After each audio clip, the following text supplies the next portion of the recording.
Welcome to False Flag, the podcast made to cut through the propaganda and doublespeak and empower a grassroots activism, and most importantly, to take back a government of and for the people.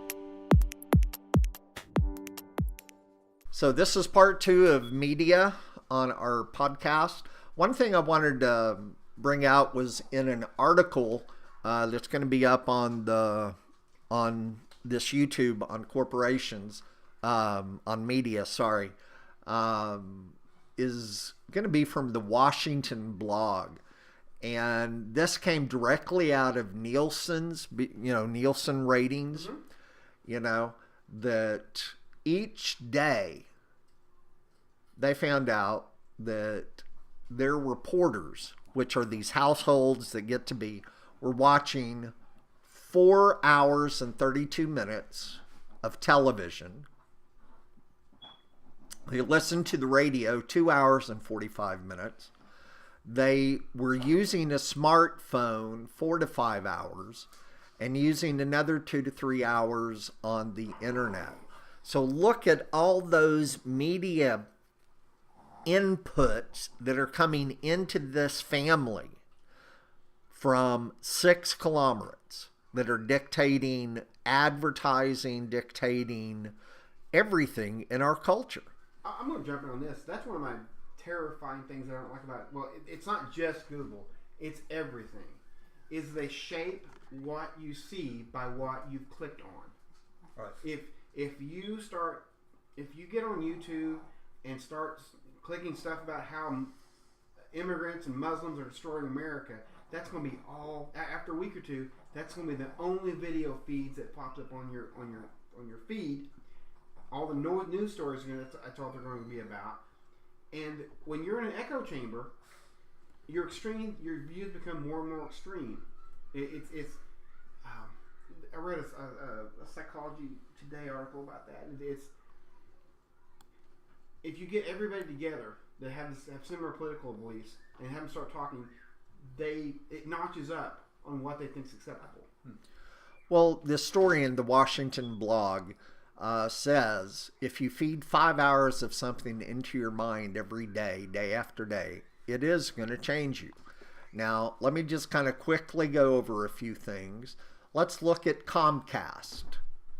We've all heard of Comcast. They own NBC, Telemundo, Universal Pictures, Focus Features, USA Network, Bravo, CNBC, The Weather Channel, MSNBC, Sci-Fi, NBCSN, Golf Channel, Esquire Network, E, Clue, Chiller, Universal, Comcast Sportsnet, Universal Parks and Resorts, Universal Studio Home Video. All that is owned by Comcast. Now let's get into the Walt Disney Company. Walt Disney owns ABC TV, ESPN, the Disney Channel, A&E, Lifetime, Marvel, Lucasfilm, Walt Disney Pictures, Pixar, Disney, Interactive Media, Disney Theme Parks, Disney Records, Hollywood Records, Miramax Films, Touchstone Pictures. Now let's look at the News Corporation. They own Fox, Fox News Channel, Fox Business Network, Fox Sports, National Geographic, National Geo Wild, FX, FXX, FX Movie Channel, Fox Sports Network, The Wall Street Journal, The New York Post, Barron, Smart Money, HarperCollins, 20th Century Fox, Fox Searchlight Pictures, Blue Sky Studios, BelieveNet, and Zondervan, which prints Bibles. The Walt Disney Company owns one of the largest Bible manufacturing. Now, we can go on to Time Warner and all this, but folks, these links are going to be here for you to see. It's real easy to begin to see how these 6 companies choose everything in our society. And all you got to do is disengage. Click on the local news, listen to the radio going into work, your feeds on your screen that you're sitting at work. Yeah, it's things are rolled out. You were laughing over all the different companies. Why were you laughing? Even I'm a business dude, and I didn't even know it was that into it. I mean, but by having that, you can have a stinker movie, but still develop all this positive press to have people go see it, or to BuzzFeed about it, or yeah. I was looking at. We're being led around. Oh, sure. There's a company in Japan right now that has 10,000 different cell phones at their capacity, and it's operated by 3 computers. And those 10,000 cell phones with 10,000 different numbers and 10,000 different accounts, this company is paid to go in to like different stories on like Facebook and different things. Moves it up the chain. Yeah. 3 computers control 10,000 cell phones that are just there in the office that are liking and sharing and so folks, even when you see things, oh my God, this is a great podcast because they got 1 million hits. Well, they probably paid for it.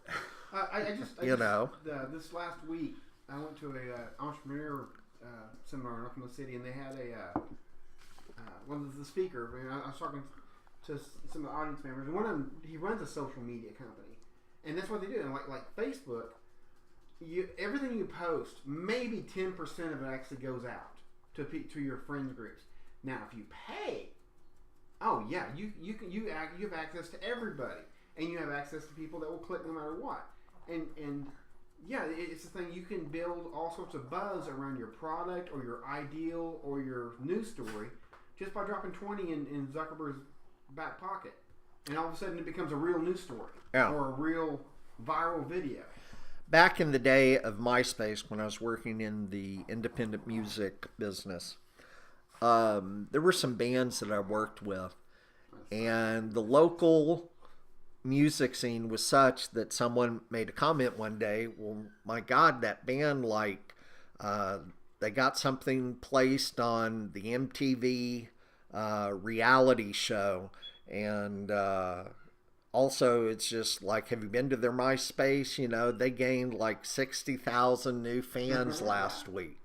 Well, it was a $30 program that ran in the background at night on your computer that would send out 10 to 15,000 requests of likes to become friends on MySpace. Right. And all of a sudden, their hits on their little MySpace player went from just 15 people listening to 150,000 people heard their song.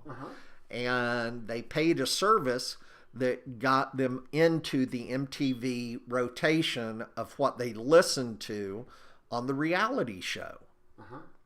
All that is money. Now, I won't mention the band's name, but there was a band out of Oklahoma City that understood the music business a lot better than most people do. And they spent a little over $50,000 and got Nickelback's producer to record their demo up in Canada. And they went up there and paid $50,000 for this producer when he was off tour with Nickelback to record him. Well, since he already had an in with Universal, the band got a Universal recording contract based upon the relationship they built with Nickelback's producer. The next thing that you know is they had a hit song that got into the Power 90 rotation and actually won an award because, that song was, for a year, was every 90 minutes was on a rock and roll station. See, I noticed back in late 80s when I'd listen to the radio all night, being a teenager and all that. Late 80s. When I was a very, very young toddler. Anyway, I was... back when you were swimming in your dad. Right. When I noticed that when they'd break, a new song would come out, they would start playing it after midnight. And yeah, it'd be on a rotation like that. And that would play for weeks before it started showing up in the daytime. And I always had this little paranoid thing or whatever. It's like, yeah, I figure it's for people in the middle of the night, leave the radio on. It kind of gets them accustomed to the song and like familiarity and, you know, earworm or whatever. And then they hear it in the daytime, it's like, oh, that's a catchy song. I know what's coming up. I'm familiar with it. Even though in reality they've heard it probably 20 times, they don't realize they've heard it 20 times. Well, I know. And so, I mean, if you're a news corporation CEO and you own part of the 90% of the media, you control what is coming off in book form, what's being shot in the studio, what's being played on television, and what advertising is going on to the sports shows. And all those are tied together. Have you ever noticed on YouTube, like the blacks are always about 1% of what the views are? I always thought that was a little... It's always about 1%. Like you have 1,000 views, 1 like or dislike or whatever. Yeah.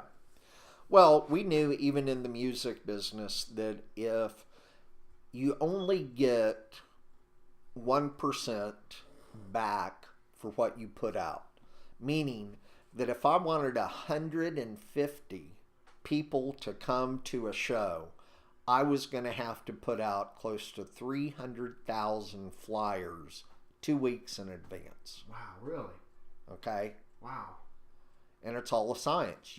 And we used to, work with different street teams, and we would go down to Bricktown, and we'd go over to the malls in Oklahoma City, and, we would dump thousands, tens of thousands of flyers, but you only get 1% back on that. I know, like direct mail marketing, which is still a thing. That entrepreneur thing, they had a guy that does that. He said that a 1% return rate is phenomenal. Yeah. For every 1,000 you send out, you get 10. And do you remember when these different television things were coming on late at night about how I became a millionaire? And one thing that I noticed is one channel would have a 1-800 number, and then I would turn it to another station and the same info commercial was playing, but it had a different 1-800 number. Uh-huh. And I began doing some research in it, and even when these people were getting into the multi-level pyramid schemes and all this stuff, you had people that were selling products, which was these info commercials. So if you put them on this market, it would go to this number. But if you were this person, you were putting your money into this market. So it really wasn't this guy that actually did the info commercial. What he did was he put together his own video and then sold it to other entrepreneurs to go out to buy and to put into advertisement. And it brought all this money into all these different people. But it wasn't him. Do you understand what I'm saying? Do you see what I'm saying? Yeah. Okay. Like I've noticed with like pop and beer sales, like most of those pop and beer is owned by like 1 or 2 companies. And what they'll do is, they've got one beer they want to bring into the market. Well, a week before then, they'll put that one beer on sale, and both companies will raise their prices for all the other beers. And and if you notice on the pop sales, if the week that Pepsi's high, Coke is low, and they just go back and forth. I mean, there's no competition there. They're just moving the market around, and it's really kind of, when you notice stuff like that, it's kind of neat.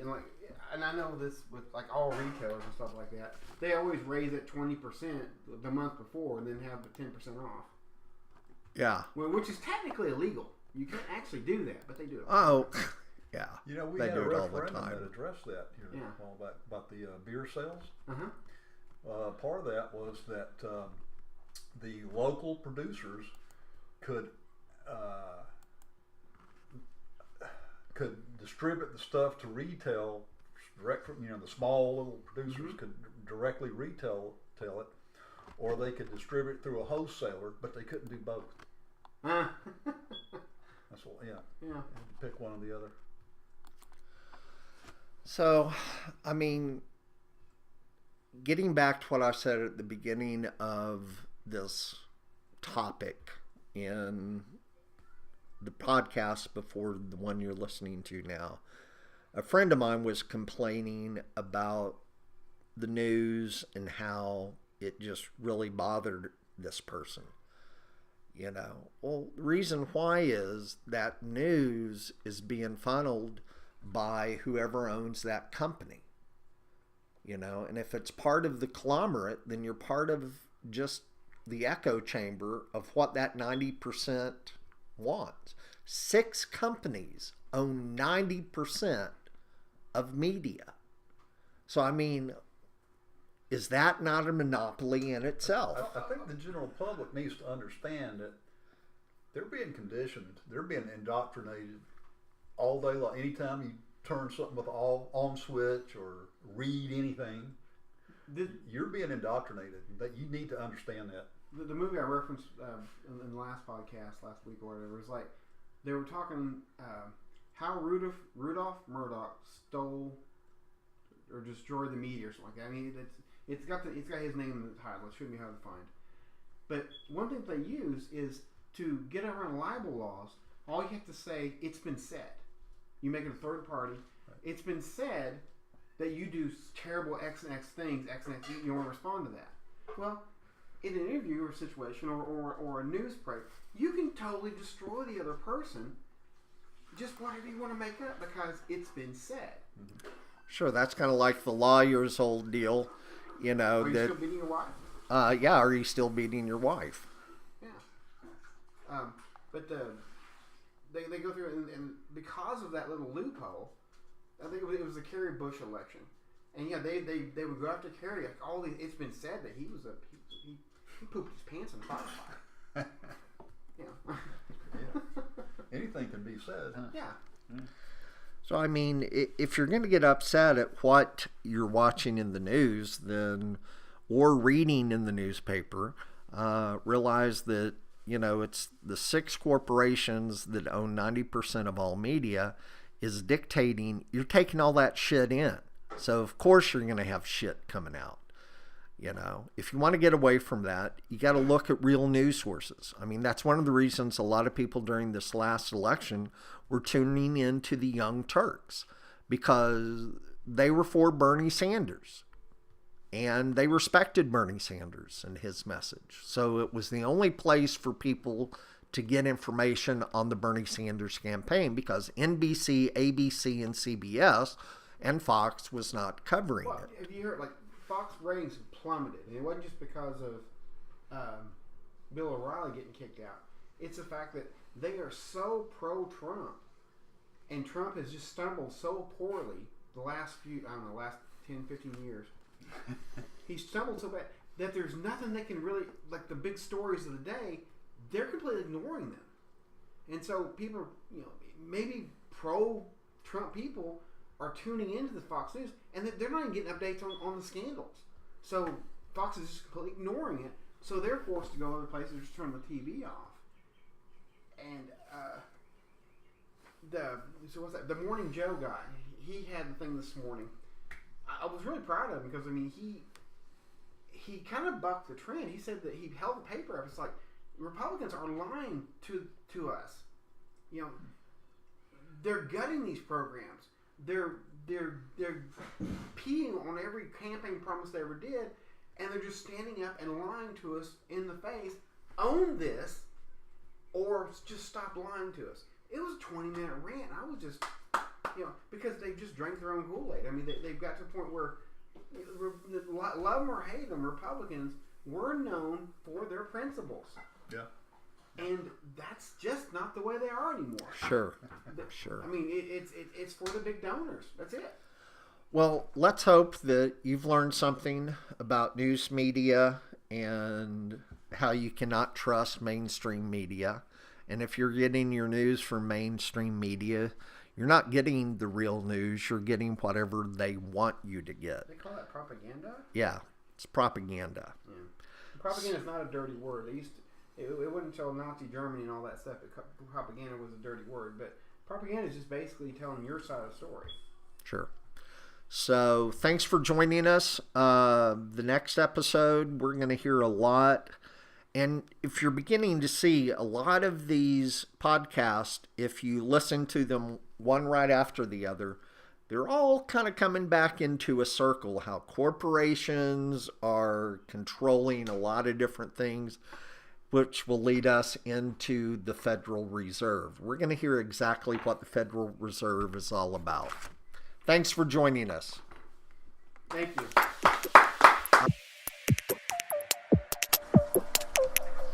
Thank you for tuning into False Flag, the grassroots activism podcast where together we can change the world. Please like, comment, and subscribe.